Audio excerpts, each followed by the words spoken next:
अस्सलामुअलैकुम students, last lecture में हमने एडिशन ऑफ वेक्टर का पैरेललोग्राम लॉ पढ़ा और उससे रिलेटेड न्यूमेरिकल वगैरह किए थे। आज हम एक प्रॉपर्टी डिस्कस करेंगे और वो एडिशन की प्रॉपर्टी है। जैसा कि आप बोर्ड पे देख सकते हैं स्टूडेंट्स, हमारा जो आज का टॉपिक है वो है प्रॉपर्टीज़ ऑफ वेक्टर एडिशन, और उसके अंदर हम दो प्रॉपर्टी जो हमारे सिलेबस में मौजूद हैं वो डिस्कस करने जा रहे हैं। उसमें से पहली प्रॉपर्टी है commutative law of vector addition.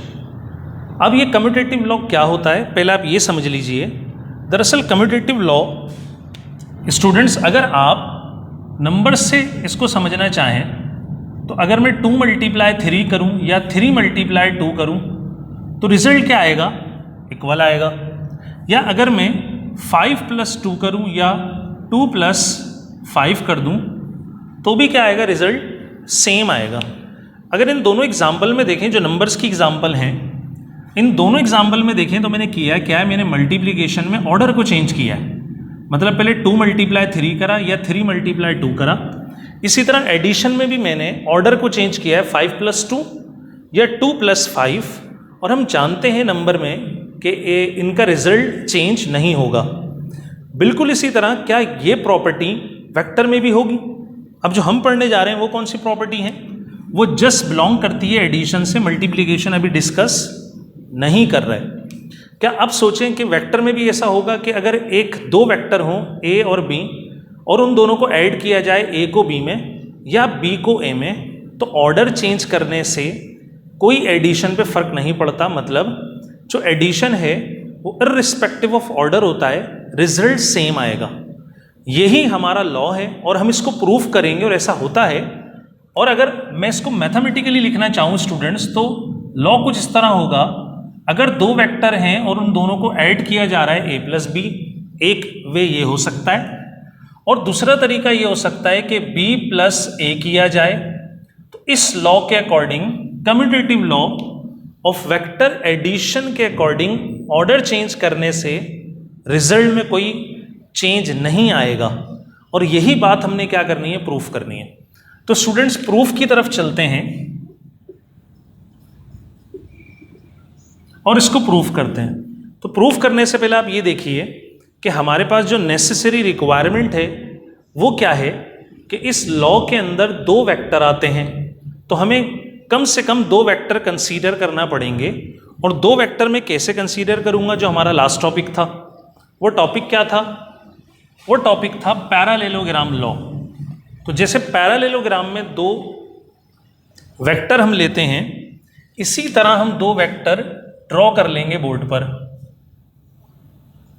मतलब अगर हमारे पास ये वेक्टर a और ये वेक्टर b है, और अगर मैं पैरेललोग्राम को कंप्लीट करूं, तो पैरेललोग्राम कंप्लीट कैसे होता है, a के अपोजिट आप ड्रॉ करेंगे a और b के अपोजिट आप ड्रॉ करेंगे b।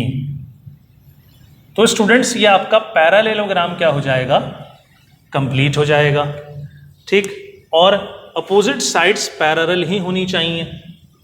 अब अगर इनका रिजल्ट हमें मालूम करना है तो हम जानते हैं स्टूडेंट्स कि रिजल्ट होगा इसका डायगोनल, और दो डायगोनल ड्रॉ हो सकते हैं। मैंने एक डायगोनल ड्रॉ करा और उसको डिनोट कर दिया r से। अब आ जाइए स्टूडेंट किसकी तरफ, प्रूफ की तरफ। अपनी आसानी के लिए एक काम और कीजिए कि इसके कॉर्नर्स या वर्टिसेस की नेमिंग भी कर दीजिए, OA BC। तो मैंने नेमिंग कर दी OA BC, किस चीज़ की, वर्टिसेस की। अब अगर मैं इसको प्रूफ करना चाहूँ तो आप देख सकते हैं स्टूडेंट्स, इसके अंदर जैसे ही मैंने डायगोनल ड्रॉ करा तो दो ट्राइंगल फॉर्म हो गई। एक है OCB और दूसरी है OAB। मैं इन्हीं दो ट्राइंगल्स को 1 बाय 1 कंसीडर करके, ठीक है, क्या प्रूफ कर दूंगा, a + b = b + a। तो हम 1 बाय 1 कंसीडर करते हैं। पहले करते हैं कंसीडर ट्राइंगल डेल्टा OCB, आप कंसीडर कर लीजिए। ठीक है, और अगर मैं इसको अलग से ड्रॉ करूं तो ये कुछ इस तरह है।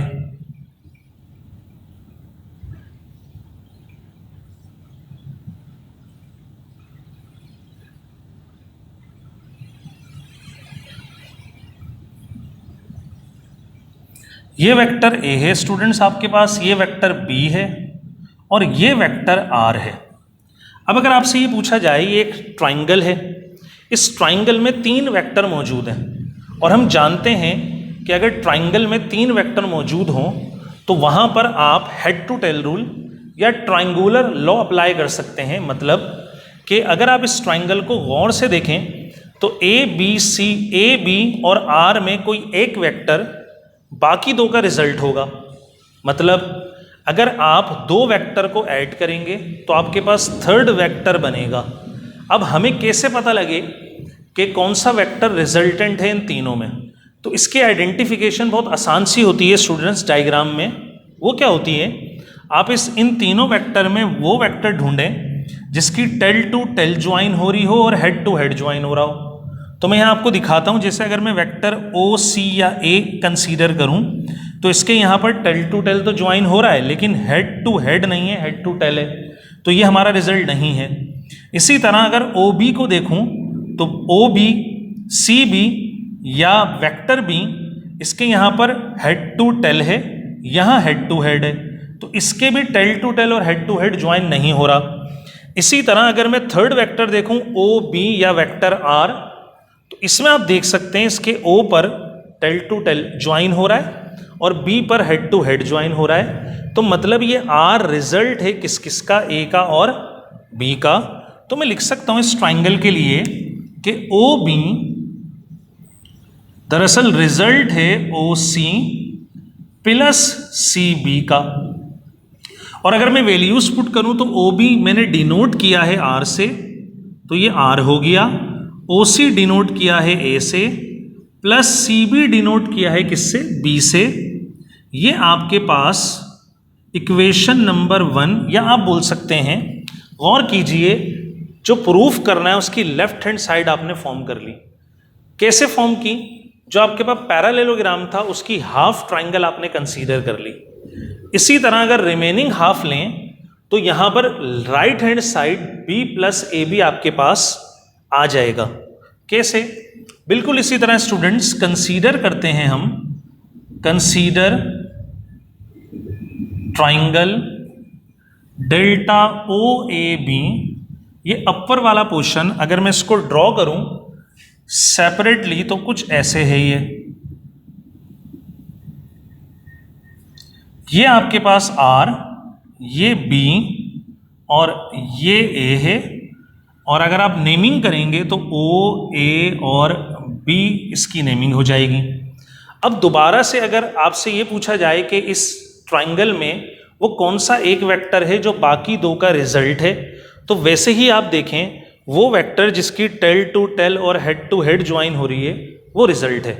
तो स्टूडेंट यहाँ पर आपके पास जो वेक्टर आर है इसका ओ पॉइंट देखेंगे तो टेल टू टेल ज्वाइन है और इसका बी पॉइंट देखेंगे तो इसका हेड टू हेड ज्वाइन है। तो आप कह सकते हैं कि ओ बी वेक्टर दरअसल रिजल्ट है ओ ए प्लस ए बी का। और अगर आप वैल्यूज पुट करें तो आपको ये नजर आएगा ओ बी इक्वल है R K is equals to O A equal है बी के और ए बी इक्वल है ए के। तो स्टूडेंट अगर मैं इसको इक्वेशन 2 दे दूं तो आप देख सकते हैं यहां पर right hand side B plus A form हो गई। और अगर आप दोनों इक्वेशंस को देखें ए प्लस बी, ये भी आर के इक्वल आया और बी प्लस ए ये भी आर के इक्वल आया। इसका मतलब ऑर्डर चेंज होने से इनके रिजल्ट पे कोई फर्क नहीं पड़ा। ए प्लस बी का रिजल्ट भी आर है और बी प्लस ए का रिजल्ट भी आर है। और मैथमेटिकली हम जानते हैं अगर 2 इक्वेशन की एक एक साइड सेम हो तो दूसरी साइड्स भी क्या होती हैं, सेम होती हैं।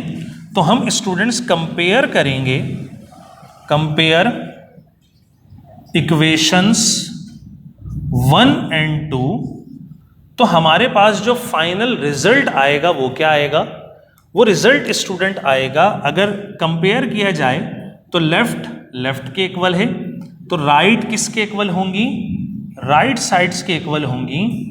तो a प्लस बी इक्वल होगा b प्लस ए के। तो यहां पर ये प्रूव हो गया कि वेक्टर एडिशन दरअसल ओबे करता है कौन सा लॉ, आपका कम्यूटेटिव लॉ। नेक्स्ट जो लॉ डिस्कस करेंगे वो एसोसिएटिव लॉ है, और स्टूडेंट्स वो इंशाल्लाह नेक्स्ट लेक्चर में हम कंटिन्यू करेंगे।